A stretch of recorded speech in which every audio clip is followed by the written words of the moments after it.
The starter killer in Forsaken has lore that is way darker than everybody thinks. In the lore, Jason starts out as the kind of kid who gets ignored by the world. He's not popular, he's not respected at all, and he's socially isolated, constantly bullied, and treated like he's useless. The only person he actually has is his mom, Paula, and she's basically the one thing in his life that feels like real care. And then everything around him escalated into war. There's the guest war, and Jason gets filed as a soldier for the Bacon Empire, and the weird part is that this is the first time he ever actually feels equal to anybody. Training makes him strong. In uniform, everyone's just a soldier. For the first time, he isn't the weak kid anymore. He actually belongs somewhere. But it doesn't last. Jason gets killed in action, and instead of that being the end, it becomes the beginning of something way worse. His body gets recovered by high-ranking officials, and he's taken to a place called Area 51, which is the secret military facility where he's revived using a cursed book called the Necrobloxicon. But it's not a rescue, it's an experiment. The Bacon Empire is running a super soldier project called Project 13, and Jason is the perfect test subject for one brutal reason. The Necrobloxicon needs a vessel with only one living family member, and Jason fits that condition, meaning he's the type of person nobody would come looking for. Nobody would remember. He's disposable, basically. So imagine that. You die fighting for your side and your own people bring you back just to turn you into a weapon. The experiments are cruel, and the lore makes it clear that Jason doesn't cooperate. He resists so hard that at one point he bites off a colonel's finger so often they have to restrain his mouth. Eventually though, Project 13 succeeds. Jason stops being a person and becomes something else entirely. Slasher, which is basically an immortal, undead monster that is built for violence.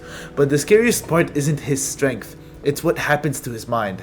Slasher keeps the Necrobloxicon because it helps maintain what he's become, and he starts hearing a voice speaking from within it.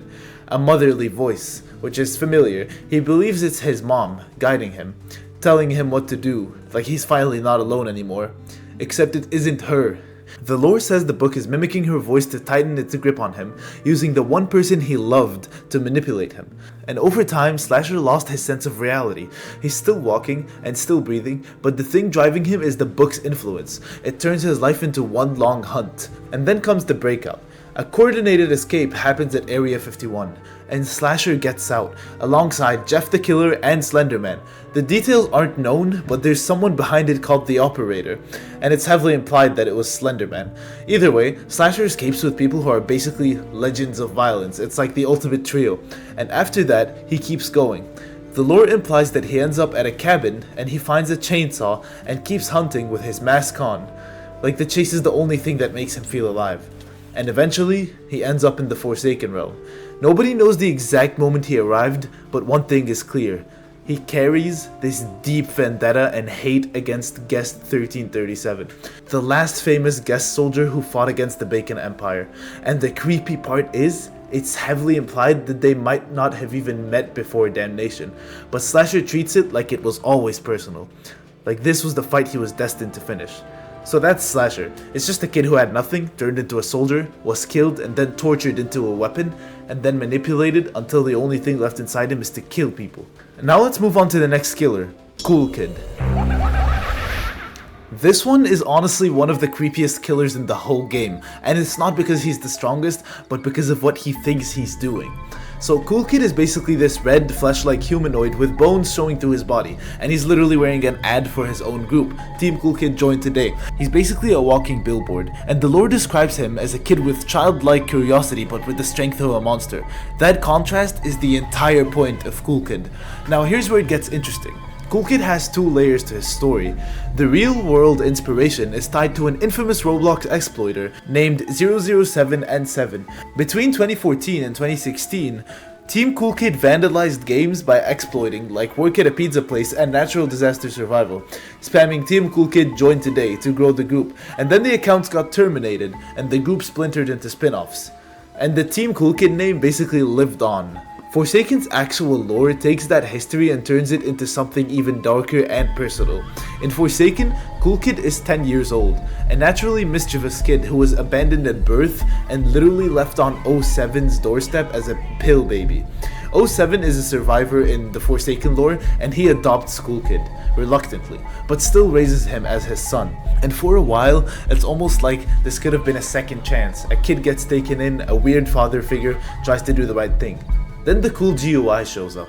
07 had been stepping away from hacking, and the wiki says he made a weaker version of the cool GUI, but Coolkid eventually finds the original, the powerful cool GUI, the version that was used to terrorize Roblox. And the craziest part is he's only 10, but once he has it, he doesn't treat it like a weapon, he treats it like a toy. He forms Team Coolkid and becomes the leader, and under him, the group causes chaos on the level of 07's prime.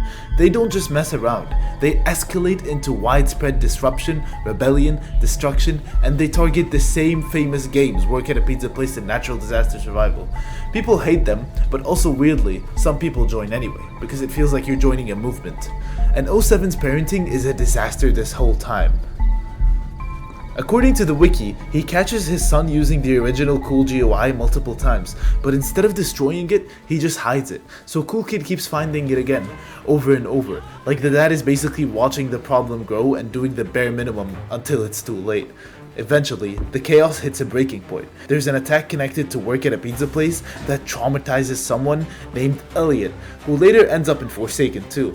After that, both 07 and Coolkid get blacklisted, and then Coolkid disappears. And the tone shifts hard here, because 07 actually tries to find Coolkid, with missing posters and searching, the whole thing, while the group loses momentum and fades away without their leader. But the real horror starts when Coolkid ends up in the Forsaken realm, because once he's there, the Spectre manipulates him in the most messed up way possible. It convinces him that he's not killing people, he's playing tag. So in his head, this is all a game. He's just chasing people, and when they fall, they don't die. It's just them taking a nap because they got tired from playing. And then the worst part, when 07 actually ends up in the realm too and reunites with his son, Coolkid still thinks it's just a game, so he shows no mercy to his own father and kills him. Not out of hatred, but out of that childish mindset where he genuinely believes it's normal. Over time, the wiki says he starts realizing the truth, round by round and milestone by milestone, until he eventually understands that he isn't playing tag. He's slaughtering people. And by milestone 4, he doesn't even care anymore. He just embraces it, for the love of the game, seeing himself as if he's on top of the world like a god. So Coolkid's lore is basically a kid who got adopted by 07, finds a power that he shouldn't have found, and then gets dragged into damnation, where he's also manipulated into thinking that murder is playtime. And what's left, when he finds out, is something that enjoys it. Anyway, next killer. John Doe. This killer is tied to one of Roblox's most famous myths. Don't play Roblox on March 18th. It's a whole urban legend that John Doe and Jane Doe would return and destroy everything. But Forsaken didn't just copy the legend, it twisted it into something even nastier, a software infection. John Doe is based on one of Roblox's earliest accounts. It was created in 2005 as a test account by the Roblox CEO. It was just a test account that, over the years, became this giant community myth. And Forsaken uses that as the doorway into the real lore, because in Forsaken's story, John Doe isn't some unstoppable myth or demon at first. He's just a person. He's a Roblox employee, and he's a regular office guy, and he's married to Jane Doe, and that relationship is the gut punch. They're described as a deeply loving couple. Even though they're totally different, John is easygoing, social. He's not really ambitious. He's the kind of guy who tries to pull Jane into gatherings, to relax and to breathe. Jane is more driven, always chasing answers, sometimes to the point where it clouds her judgment. But despite all that, John Doe loves Jane Doe so much that the wiki basically says if you asked him what the best thing in his life was, he'd say Jane Doe. Then March 18th, 2017 happened. That's when something infected John Doe.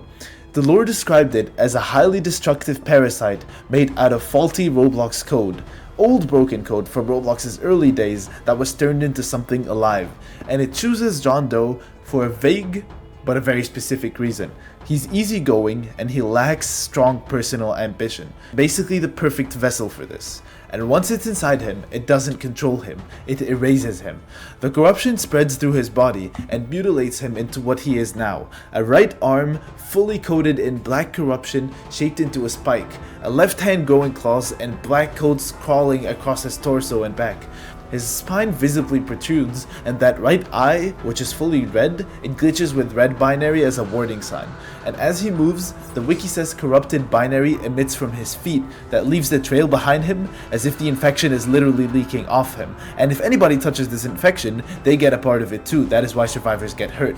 But the worst part about this is what it does to John Doe's mind. That parasite siphons his identity and memories into its own mind, actively destroying who he is until he forgets his wife. And that's the horror. The one person he loved most became a stranger. The corruption is permanent. Removing it would kill John Doe. So he's trapped, alive, inside a body that's no longer his, with his mind that's being overridden. Even the forced smile on his face has an explanation. The corruption is trying to revert him into a default dummy state.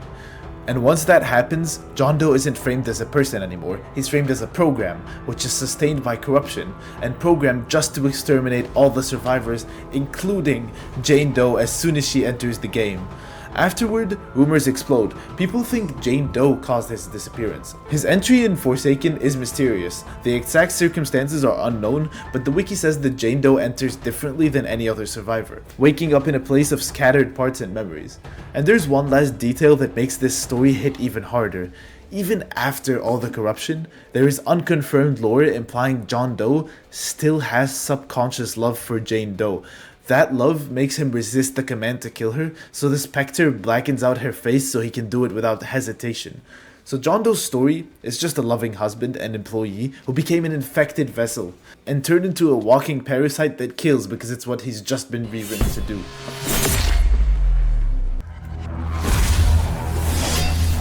"1x1x1 is basically the most Roblox urban legend turned real killer in Forsaken, because before they were a killer, they were a rumor. Like, for years, the Roblox community treated 1x1x1 like this creepy hacker myth, the kind of name you'd hear and instantly think, oh, that's just it's a rumor, it's a myth. But the wiki says the twist is, the account wasn't some random hacker at all.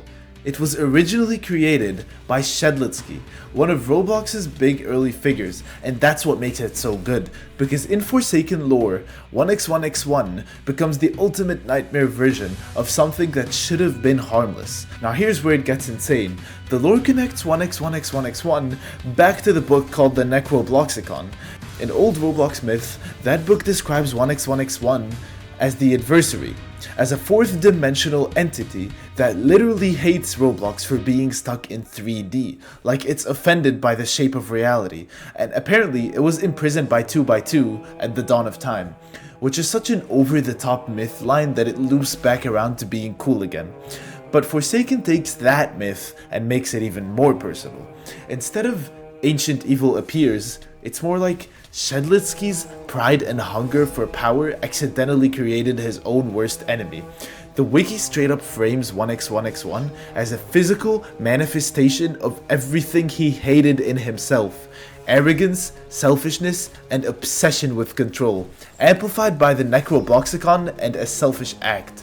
So it's not just a monster, it's basically Shedlitsky's bad traits given a body. And once 1x1x1 exists, he starts getting stronger in the most toxic way possible. He steals versions of Shedlitsky's classic game, Sword Fights on the Heights. And that explains why the whole theme is corruption. His weapon in the lore is the Venom Shank. It doesn't just kill players, it rots their code. That's the big horror detail. People killed by 1x1 don't respawn normally. They come back as these rotten zombies that are loyal to 1x1, which explains the rejuvenation ability. So you're not just losing teammates, you're literally watching the killer convert everybody into another soldier in his army. And that's why it ties perfectly into the gameplay identity, because 1x1 isn't a run you down killer like the others. The wiki even points out that it's one of the slowest. 1x1 wins by controlling space and ruining your own ability to function. The whole kit is slowly poisoning you and glitching you and pulling you, and then if you die, now you're part of the problem. Eventually, 1x1x1x1 straight up confronts Shedlitsky in a final battle, and they show up with an army of corrupted minions. And the outcome is left unknown, but the wiki says it's suspected that 1x1 won. And the last part is the most Forsaken thing ever. How they entered Forsaken is also unknown. There's no portal or no confirmed event, they're just there, and their obsession is still the same. Destroy Shidletsky and anyone connected to Shidletsky. The wiki even says only Noli is suspected of knowing part of the truth. Everybody knows if Shidletsky is the last survivor against 1x1, then a unique LMS plays, which is Creation of Hatred, which is a cold title. It's literally just confirms everything. So 1x1 is basically a 4th dimension character that is born as Shidletsky's worst traits, and then it's empowered by that cursed book that also empowered Slasher. Noli, the psychological killer.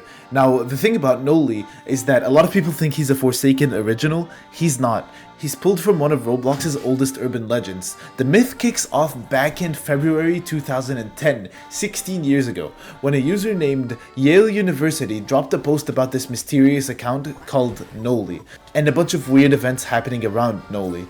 After that, the Noli account got deleted, presumably by Roblox, and the legend exploded. People started arguing, is Noli a hacker, or a glitch, or a ghost, or a demon? Whatever. The point is, nobody was sure. And that uncertainty is what became his whole vibe, because Forsaken took that myth and turned into something cinematic. In this version, Noli is ancient, and not like old Roblox ancient, I mean ancient. And at his peak, he's basically running a one-man show. He's not a hero and he's not a monster, he's just a performer. And the wiki straight up says that he inspired a ton of people, including hackers like 07. So Noli isn't just scary because he's powerful, he's scary because he's influential. He normalizes bending reality. But of course, he's not just a harmless entertainer who influenced the other killers. Over time, he starts bending the rules harder and harder, and makes it always in his favor. And then you get one of the funniest but evil details. He scammed somebody out of a crown and he still wears it. It's such a funny move because it's not even like a necessary thing, it's just him flexing that he got away with it. And eventually, the admins collectively hate him so much that he gets wiped out. Like, he wasn't banned, he wasn't kept, he was just completely erased. And it's described as both a curse and a blessing to his reputation, which fits perfectly, because getting deleted made the legend even bigger. Now here's where Noli separates from the other killers. He enters Forsaken by choice. He gets an offer from the Spectre, and Noli basically thought of a new realm as finally a bigger audience. The wiki says he sees it as the stage of a lifetime, and that tells you everything. Some killers are trapped, and once he's in Forsaken, the power scaling is crazy. The description calls him having a power that surpasses scripts and GUIs. Basically, exploiters think they're special, and Noli is beyond that. He's not just cheating, he's treating the whole Forsaken game like it's just a theater. That's why all his gameplay abilities are literally built around deception. And he doesn't just chase you, he basically confuses you until you don't trust anything. His hallucinations stack up and start messing with your reality. Almost all of his ability quotes are Shakespeare, like The Tempest and King Lear. They're all based on plays from Shakespeare that are full of manipulation and people getting psychologically played. So Noli doesn't like to just kill survivors, he likes to humiliate them first and make them waste time on fake objectives and chase fake hope, to make everybody lose their mind for his own entertainment. Guest 666. His lore is actually sad, and then horrifying. But first, it's sad, because he wasn't born a monster, he was made into one. It starts with the name. Guest already means that you don't necessarily belong. You're temporary, you're disposable. And then the number 666 got stapled on it, a name that the community treated like a curse. In Roblox folklore, that number didn't mean like, oh, and cool and edgy. It meant that's the hacker, the one who can talk, the one with admin commands. And even though it's just a legend, people looked at him and already decided what he is in their brain. So Sixer grew up in a world where everyone sees a myth, not a person. And somehow, he found the one person who doesn't do that. Noob. The wiki makes it clear that Noob doesn't just become his friend, he becomes his solace. The first person who sees him for who he is inside. And for a while, it works. Their bond is described like it's almost innocent. Games, parties, joy. That classic early Roblox vibe where nothing feels serious and you can forget the world outside the server. But that ideal reality doesn't last, because the myth never stops hanging over him. And when you live your entire life being treated like you're dangerous, eventually you start wondering if you're supposed to be. So the change begins very small. Sixer gets more competitive, and then irritable, and then unstable. And then he does the turning point thing that basically sealed his fate.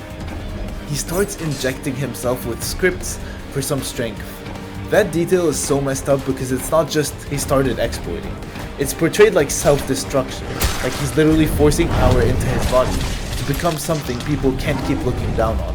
And the reason he gives, according to lore, is tragic. He's trying to build an identity beyond the myth. He wants to prove that he's truly capable, and he wants Noob to be proud, and he wants to be more than just a scary username. But every time he upgraded himself, he lost more of himself. Noob sees it happening and he tries to pull him back. He pleads with him to stop, and that's where the friendship started tearing in half. Because to Noob, those scripts are poison, but to Sixer, they're the only way that he can finally feel real. And eventually, the rift turns into the moment that the myth was waiting for. Their final confrontation gets violent. Guest 666 snaps, and not like an evil villain, like a broken person with too much rage and too much paranoia, and then he attacks Noob and injures him, and ends the relationship right there. And the cruelest part is how the wiki framed it, that Sixer became the very thing he hated being called, the dangerous hacker. And here's where the story gets even darker, because the tragedy doesn't end with them splitting up. Noob tries to reconcile. There's a letter in the lobby that shows that Noob is still sorry and wants to fix it, and he reaches out to apologize, not realizing that Sixer is already gone. Not just physically, gone. Because after that incident, Sixer vanishes, and both of them eventually get dragged into the worst part of Forsaken's world, the Spectre. This is the real monster origin. The wiki says both Noob and Guest 666 were tortured by the Spectre, but Sixer gets it worse in a very specific way. Brainwashing and mutilation. So whatever humanity he had left got twisted into obedience. The Spectre exploited his grief and rage and rewrote the story in his head until he genuinely believes that Noob is the enemy. And then the physical transformation happened. His body got mutilated into the towering demon killer that we see now. The one who just rips and tears everybody and gets stronger the longer the suffering goes on. In gameplay, that is the whole theme. He doesn't just kill you, he wears you down, marks you with hemorrhage, and collects your blood, and when he hits full power, he can literally just plunge the map into darkness. But lore-wise, Sixer was once the guy who just wanted to be seen as normal, and now he's a beast that turns the entire world dark so everyone has to only see him. So Guest 666 isn't just an evil demon guest. He's the story of the person who got labeled a monster, tried to outgrow the label, and then broke under the label. Nosferatu. Nosferatu is from an ancient vampire generation tied to Dracula and the same cursed book called the Necrobloxicon. That book cursed vampires with a brutal rule: drain Robloxians to survive. To avoid extermination by the admins, the vampires created a strict hierarchy: control the younger ones and keep the feeding hidden and stay organized. But Nosferatu, as part of that hierarchy, he despised that structure, so he rebels in the worst way possible. He slaughters the Robloxians openly. He doesn't keep the feeding hidden. It's not freedom fighter rebellion, it's gluttony rebellion. He's not fighting the system just to save people, he's rejecting it so that he can indulge. And because the hierarchy hunts traitors, Nosferatu eventually becomes prey himself. The Spectre's deal is infinite celebration and desire. This is where Striga becomes important, because she's basically the lore voice yelling, "You idiot, you got played." Nosferatu gets cornered by vampire politics, and that's exactly when the Spectre's mysterious agent approaches him and offers the most dangerous kind of promise: infinite celebration and desire.